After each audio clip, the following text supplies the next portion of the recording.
খাগড়াছড়ির রামগড় স্থলবন্দর চালুর বিষয়ে সরকার কমিটি গঠন করেছে বলে জানিয়েছেন নৌপরিবহন উপদেষ্টা ব্রিগেডিয়ার এম শাখাওয়াত হোসেন।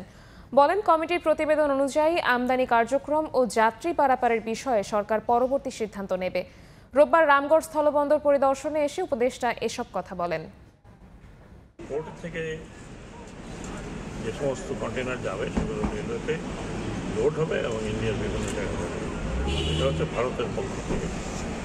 আমাদের এখানে কি এক্সপোর্ট হবে হবে না, পাবলিক কত যাবে কি যাবে না, আমাদের রেভিনিউ কী হবে, কতখানি হবে, আমাদের লাভ কতখানি হবে, সেটা দেখার জন্য একটা কমিটি আমি ফিরে গিয়ে ইনশাল্লাহ একটা কমিটি করে দেবো।